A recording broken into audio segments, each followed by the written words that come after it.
Hi guys, I'm at the Train and Hobby Show with Emil, and he has some amazing Cromemco and other computers. I had to stop by and show you. It's a Cromemco Z-1, which is pretty much their first model. As you can see, it looks very similar to the IMSCI 8080, and that's because it's the same chassis, same power supply, same front panel, but with a different overlay. The difference between this and the IMSCI is that it's all Cromemco parts inside, so the Cromemco backplane, Z80 CPU as opposed to the 8080, Yep. and dynamic RAM boards, or one board in this case for a 64K. And tell us, why have you got this little DOS laptop on top?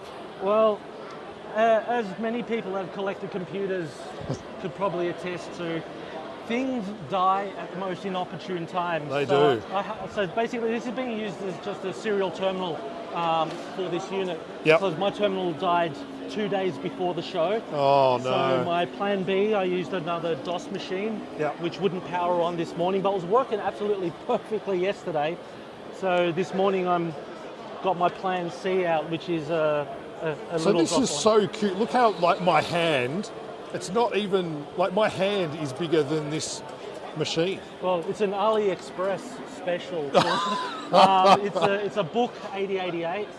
Okay, a book. Yeah, Fair yeah. enough. So I'm pretty So much. it's an XT. It's an XT in the laptop form factor. So it's all old parts. It's actually got a V20 in it. That's super cool. So I've got a little. Well, it boots off of compact flash. I just got a little compact flash card. Yeah, yeah. That boots straight into DOS and then into Telix. So That's great. And these are and you've got drives and Yep. and everything for this thing. So it's running off 8-inch floppy disks. So Yeah, I've got they're big. CPM on this. Oh my It's goodness. just a fruit box. Wow. My mother was going to throw it out, but she said it's too good to throw out. And me being a hobbyist, she actually asked me if I got a use for it. You're like, I can fit an 8-inch floppy drive in that fruit box. Yeah, and the Meanwell power supply to run. Oh on wow, both. yeah. That's a big fruit box. Yeah. It looks like more of a wine box, actually, you know? Yeah, I'm not really sure. I think there was fruit in it. You know, my parents are Balkan, so it's more likely fruit. Oh, yeah. That's fair enough. So what I'm going to do, I'll just turn this off, Yep, and I'll show you the boot process. So you turn it on, yep. and it's already halted because you can see the wait light is on. You've got to reset the CPU, and then hit run, and then hit it a couple of times on the terminal, and you got like the boot prompt. Wow. And then hit B to boot off of the first available floppy, and light goes on, makes a whole bunch of grinding sounds. And within seconds, it should boot into CPM. There you go. Yeah.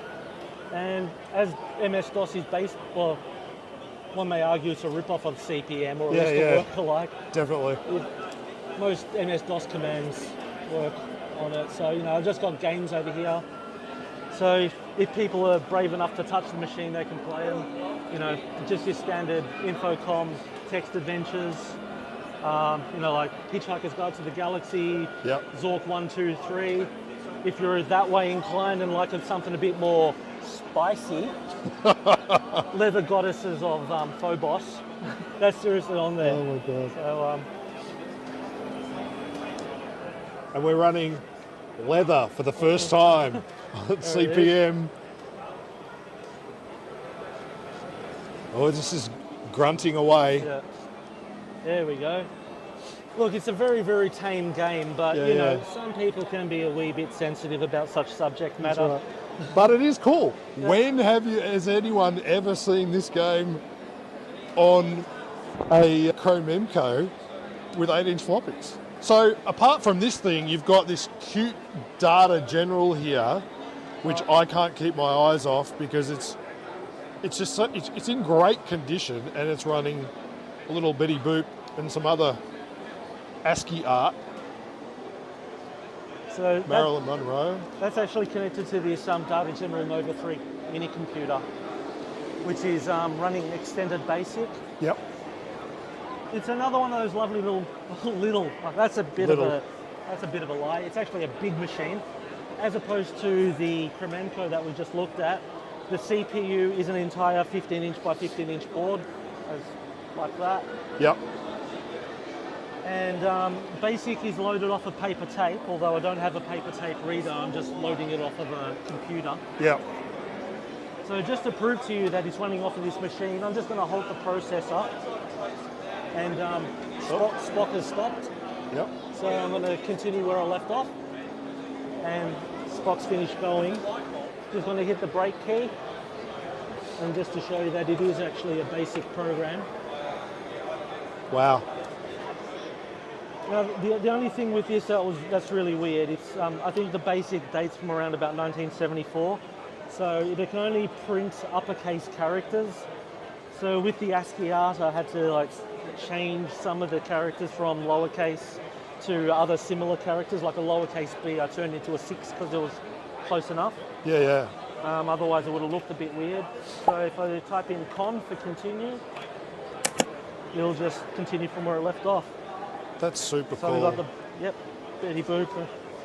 So how did you come across this Nova 3? That would have been around about 2001. Yeah. There was this guy on a news group on one of the Usenet news pages. Back in the day? Back in the day when that thing was relevant, and unfortunately it's become less so over the years. Yeah. One of my mates got in touch with me. He found a seller that was getting rid of a whole bunch of mini computers, including a couple of Digital Equipment Corporation PDP-11s, Wow. a VAX 11750, Oh my God. and a couple of Novas. And he wanted all the deck stuff, Yeah. and he always knew I wanted a Nova, and he's like, oh, come on, Emil, there's this guy selling a Nova, I want the deck stuff, you know, it's going pretty cheap. So I basically got the Nova 3 in a 6-foot rack with a disc cartridge drive and a couple of terminals. Yep. For $250. Oh, what a steal. That is a bargain of the century. Yeah, so I worked on there. There wasn't really much information on the internet at the time. I think there was like a few websites. There was Carl Friend's Computing Museum. I think Bruce Ray in Colorado was starting, well, it wasn't Novas Are Forever at that point. It was still called Simulogics. Yep. But he managed to get all the intellectual property, I think, from his current owners to be released to the public. So novasareforever.org, I think it is. Cool. It's got all the documentation, all the diagnostics on paper tape images, including extended BASIC. So yeah, I pulled that out of storage in December, Yep. day after my birthday. And I'm 48, by the way. Do I look it? See, this is what working on old computers does to you. Yeah. It turns you grey. Replacing capacitors. Yeah, well, that's it. I took it out. The first thing I did was check all the capacitors in the power supply and the regulator board. Some were short-circuited, Yep. so I replaced them. There was like about 6 massive, like, soup can sized capacitors. That was Wow. good. So I reformed them on the Variac. And yeah, this is basically the result of a few months' work to get it up to here, because Ian was like, oh, you got to show it off at the hobby show. You got to show You do. And I went, all right. So yeah, just did a complete bender on trying to get as much working on this as possible. I love these old things. I think they're so incredibly cool compared to what we've got now. Well, it's somewhat easier to understand, and as I've been saying to people, it's like, yeah, they're simple, but they don't spy on you. Yeah, that's right. This is not going to say drink Coke, you know. That's right. Subscribe to Netflix. or the closest thing it'll have to AI is ELIZA, where it will sort of fail to psychoanalyze you, but nothing more than that. That's true. That's true. Well, thank you so much for taking the time to exhibit and running us all through it. It's really cool to preserve this computer history, and the fact that these things work and run programs is amazing. I cannot thank you enough for your time. No worries. It's been fun. It really has. It's got me out of the house, more importantly. It's got me out of the house too. Well, maybe see you at the next one.